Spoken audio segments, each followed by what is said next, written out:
The deep-sea research vessel Poseidon drifted silently above the darkest part of the Mariana Trench.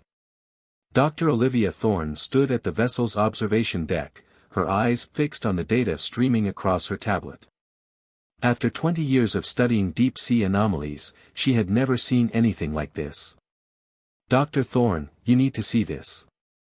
The voice belonged to Dr. Reza Hassan, their quantum physicist.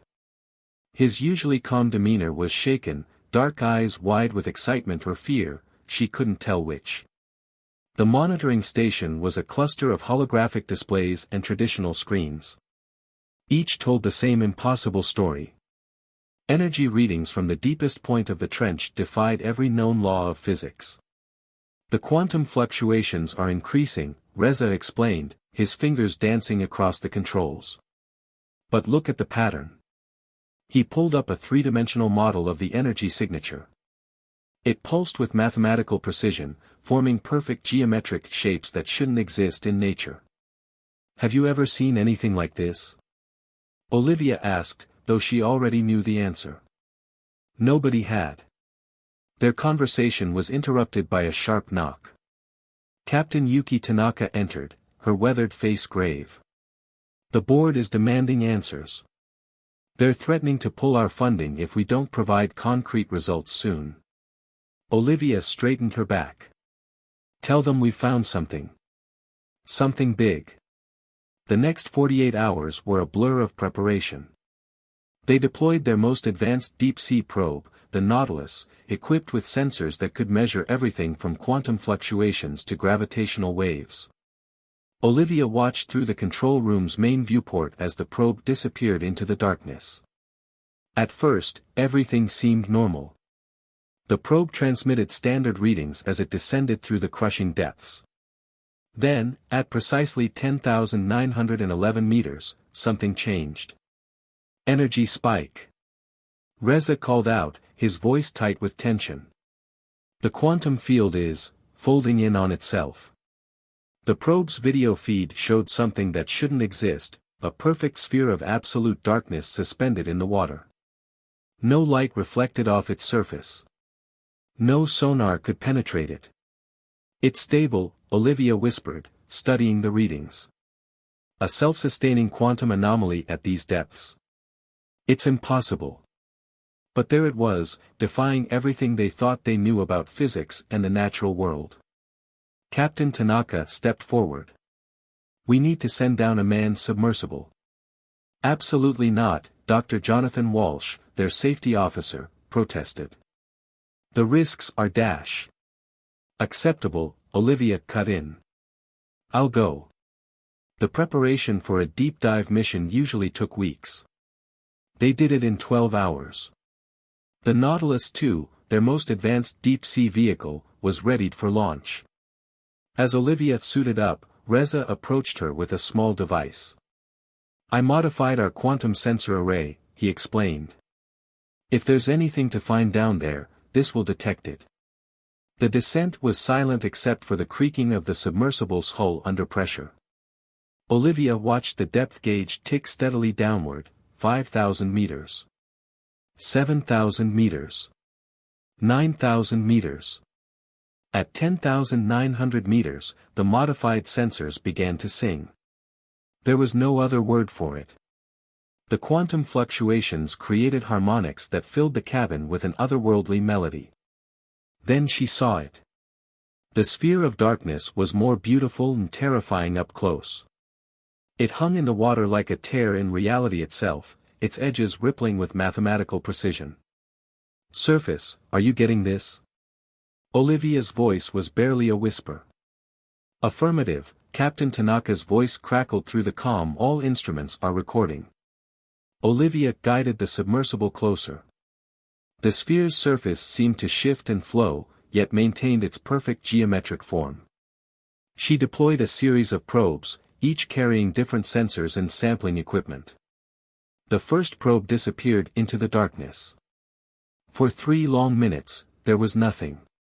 Then the data stream exploded with information that made Olivia's hands shake.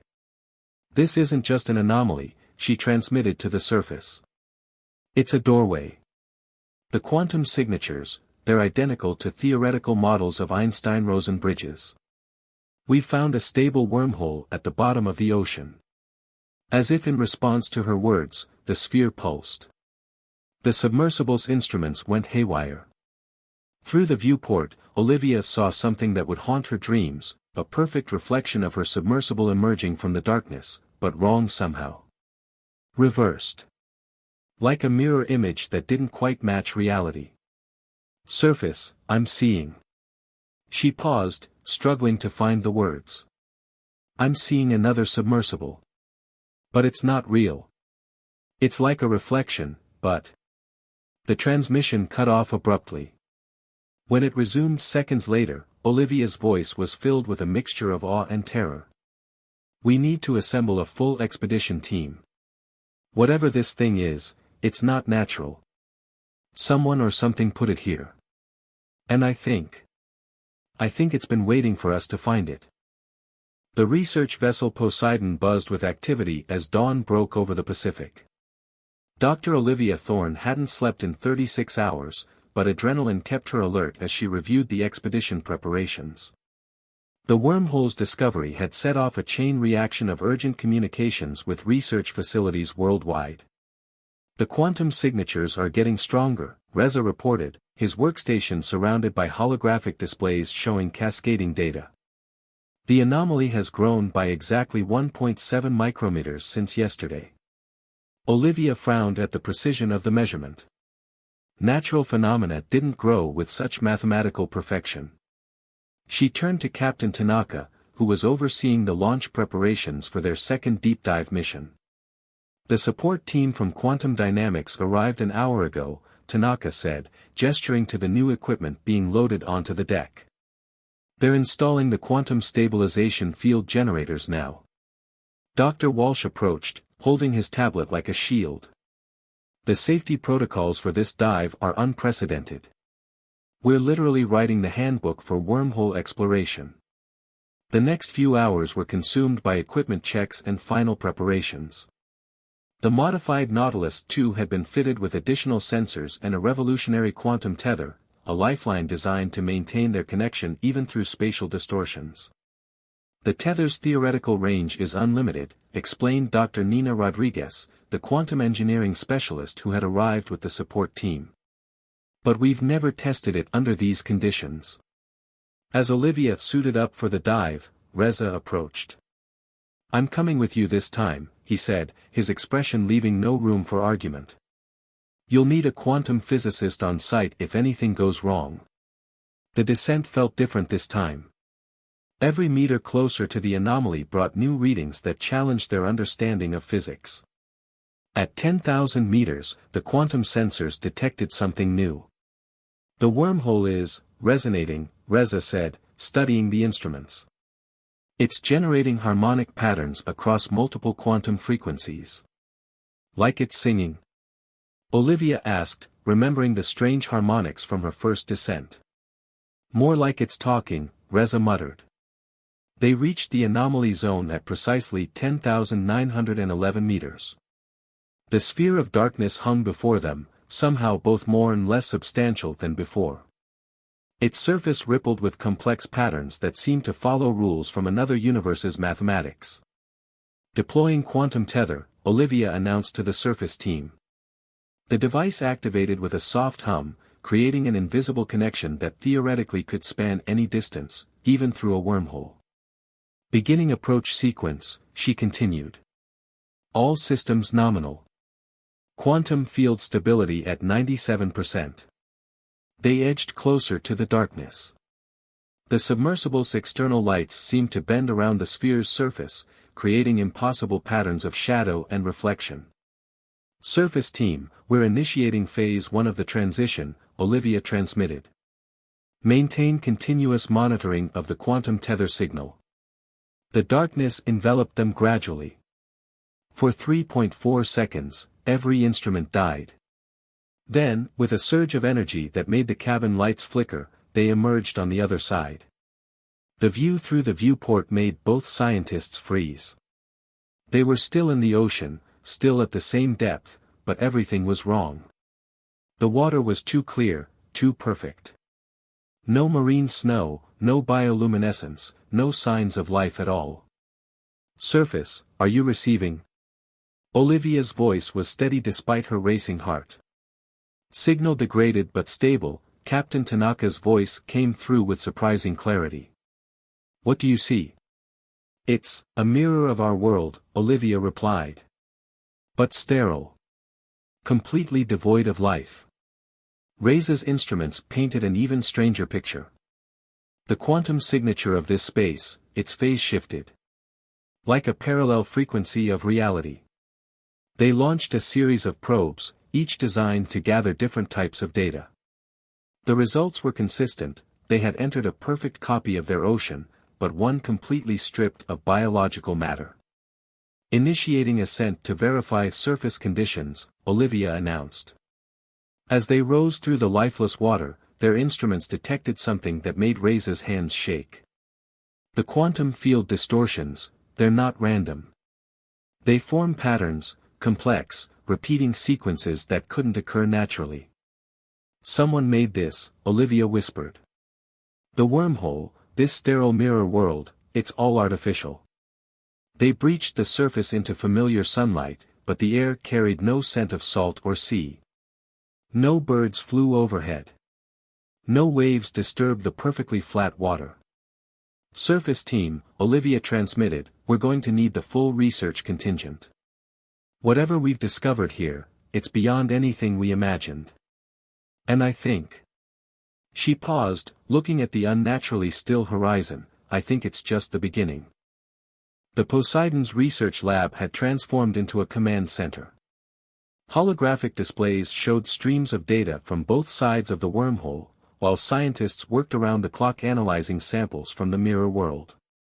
Dr. Olivia Thorne stood before the main screen, studying the patterns that had emerged from their quantum field readings. The sequence repeats every 47 minutes, Dr. Nina Rodriguez pointed out, manipulating the holographic model. It's like a beacon, or maybe a signature. Reza hadn't left his workstation in hours. These patterns matched theoretical models of quantum computing, but at a scale we've never imagined possible. Whatever created this wasn't just advanced, they were operating on principles we're only beginning to understand. Captain Tanaka entered with Dr. Walsh, both carrying fresh reports. The satellite team confirmed it, Tanaka announced. The mirror world extends beyond the ocean. They've detected identical topography across the entire Pacific Basin, but completely devoid of life. And the quantum distortions are spreading, Walsh added, his voice tense. The sterile zone in the mirror world is expanding at a geometrically increasing rate. Olivia felt a chill run down her spine. We need to explore further. If this is artificial, there must be a purpose behind it. The next dive team was assembled within hours. The Nautilus II had been modified with additional safety measures and scanning equipment. This time, they planned to explore the mirror world's version of a nearby underwater mountain range. Olivia piloted the submersible with Reza and Nina aboard. As they passed through the wormhole, the now familiar sensation of reality shifting washed over them. The water on the other side remained unnaturally clear. Look at these formations, Nina said, pointing to the sonar display. The geological structures are identical to our world, down to the smallest detail. It's like someone took a perfect three-dimensional photograph of our reality and removed all the living components. They approached the underwater mountain range, their lights revealing bare rock where coral reefs should have been. The submersible's sensors detected something new, a faint energy signature emanating from a cave system. That shouldn't be here, Reza muttered, checking their maps. This cave doesn't exist in our world.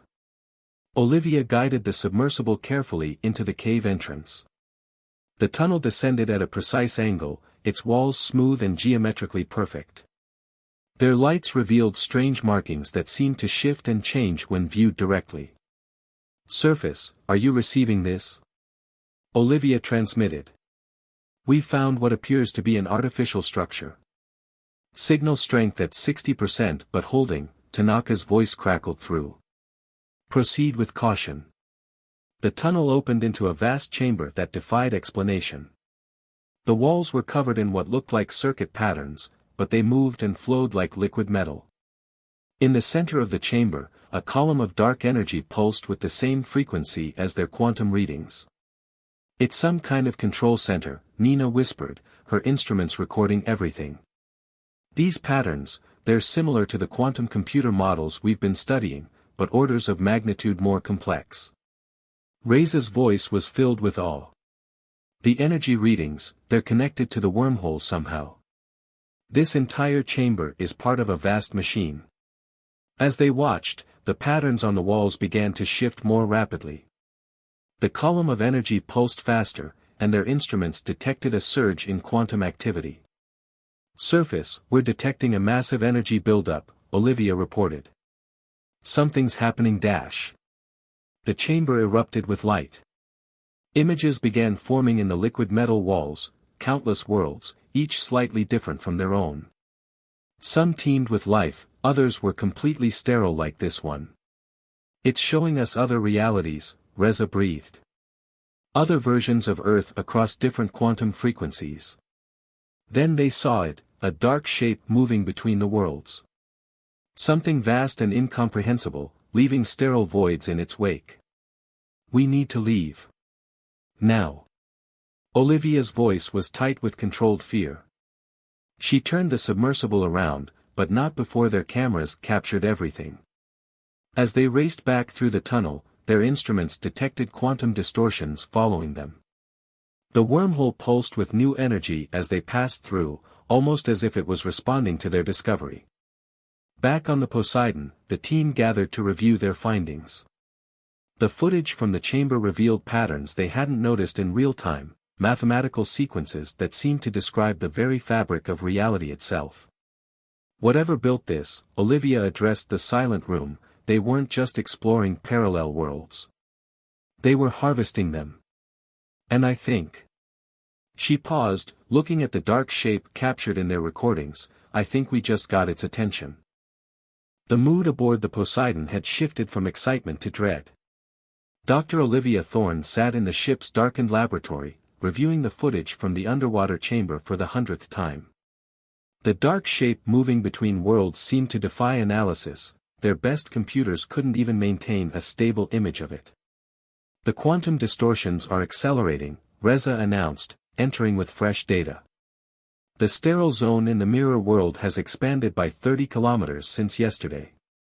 Nina Rodriguez followed him, carrying a complex holographic model. "We've decoded more of the patterns from the chamber walls. They're not just showing parallel worlds, they're showing a progression. Like a feeding pattern." Captain Tanaka called an emergency meeting in the ship's conference room. The holographic displays showed a three-dimensional map of both their world and its mirror counterpart, with spreading zones of quantum distortion marked in red. "The phenomenon isn't confined to the mirror world anymore," Tanaka explained, her usual composure strained. "We're detecting similar quantum signatures starting to appear in our reality, all centered around the wormhole." Dr. Walsh pulled up the latest satellite data. "If the expansion continues at this rate, it'll reach populated areas within days. Whatever this entity is, it's not just observing anymore, it's active." Olivia shared her team's findings. "The chamber we discovered appears to be part of a vast network. The patterns suggest similar installations exist across multiple realities, all connected through quantum entanglement." "But why?" Nina asked, manipulating the holographic model. "What's the purpose of creating these sterile zones?" Reza's face was grim as he explained their theory. "We think it's feeding. The entity appears to consume the quantum potential of entire realities, the very possibility of life itself. Each sterile zone is like a bite taken out of existence." The room fell silent as the implications sank in. They weren't just facing the discovery of advanced technology or alien intelligence, they were witnessing a predator that fed on reality itself. "There's more," Olivia added, pulling up new data. "The patterns we decoded, they're not just records. They're instructions. The chamber isn't just monitoring the process, it's controlling it. Nina's eyes widened. You mean we could potentially interface with it, Olivia finished. The quantum computers we've been developing might be primitive by comparison, but they operate on similar principles. If we can understand the code, we might be able to affect the process. Captain Tanaka leaned forward. What are you suggesting, Doctor? A counter-signal, Olivia explained. If we can decode enough of the patterns, we might be able to disrupt the entity's feeding process. Maybe even reverse it.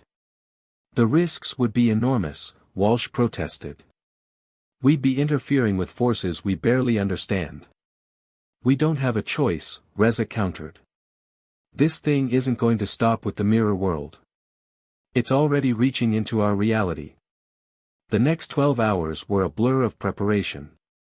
Nina and her team worked to modify their quantum computers, while Reza and Olivia struggled to translate the alien mathematics they discovered into workable code. The entity's presence grew stronger. Strange distortions began appearing in the water around the ship, patches where reality seemed to thin out. The crew reported odd reflections in mirrors and polished surfaces, glimpses of the sterile world bleeding through. The quantum interface is ready, Nina announced finally. But we'll need to be in the chamber to transmit the counter-signal. The wormhole itself appears to be part of the network, we can use it to amplify our transmission. Olivia studied the final preparations. They had one chance to get this right.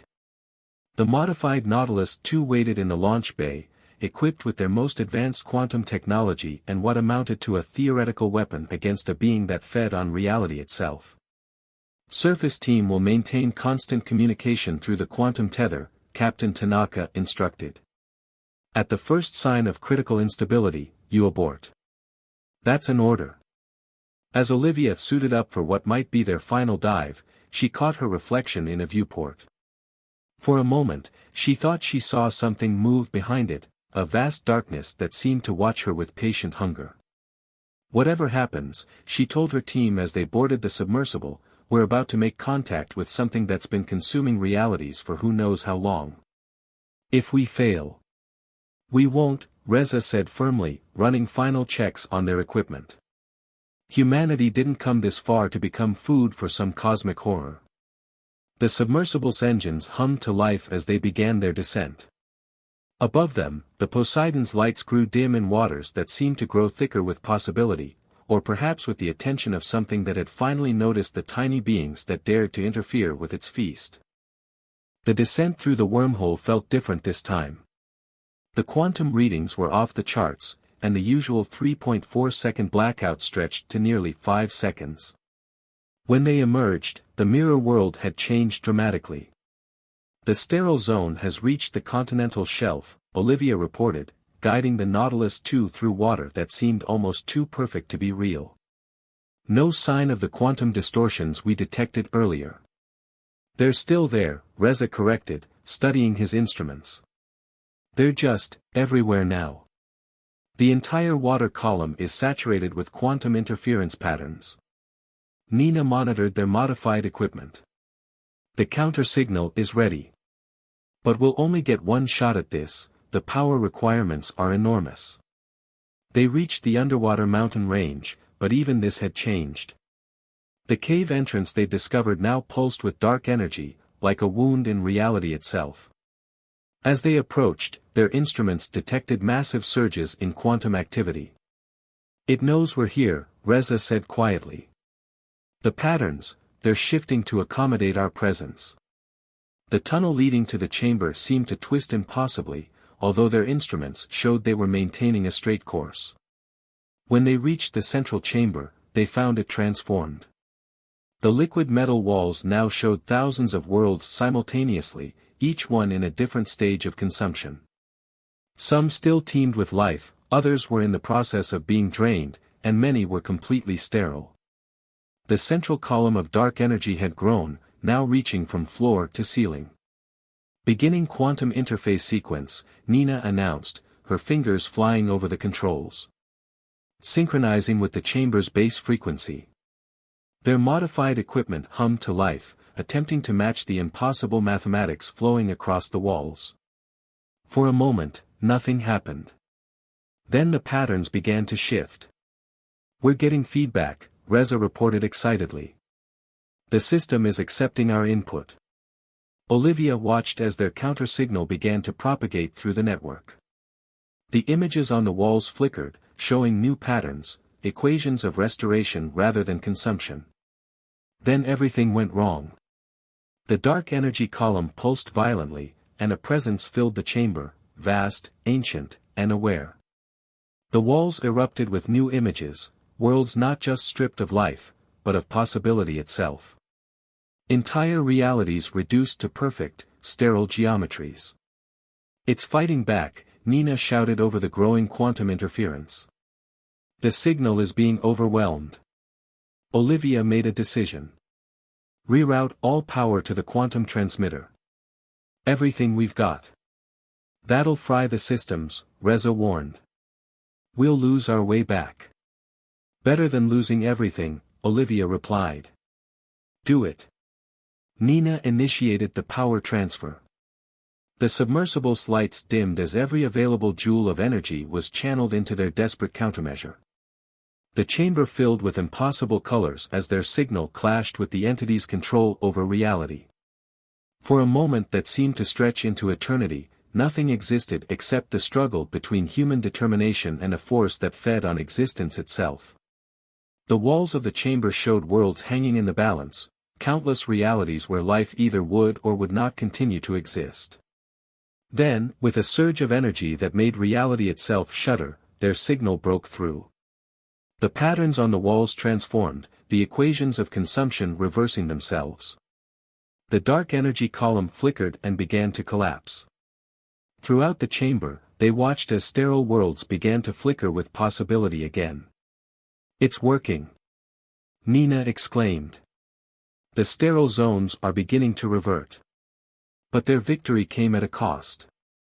The submersible systems were failing, and the chamber itself was beginning to collapse as the entity's influence waned. "We need to leave," Reza urged. "Now."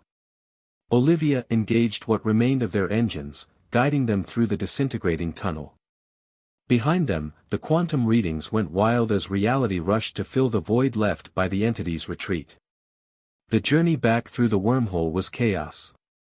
With most of their systems fried, they had to rely on basic instruments and Olivia's instincts. When they finally emerged into their own reality, the Poseidon's lights never looked so welcoming. Hours later, the team gathered on the ship's observation deck. The quantum readings had stabilized. The sterile zones were disappearing, life returning to fill the spaces where possibility had been restored. "The wormhole is closing," Reza reported, checking the final data. "Whatever that entity was, it's gone. Or at least, it's no longer operating in our dimensional plane. But we'll be ready if it comes back," Nina added, already sketching plans for improved quantum defense systems.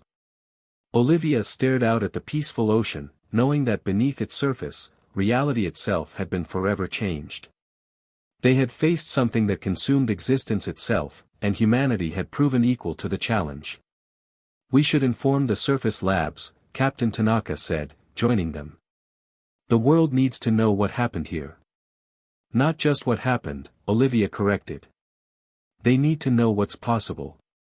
We're not just observers of reality anymore, we're its defenders."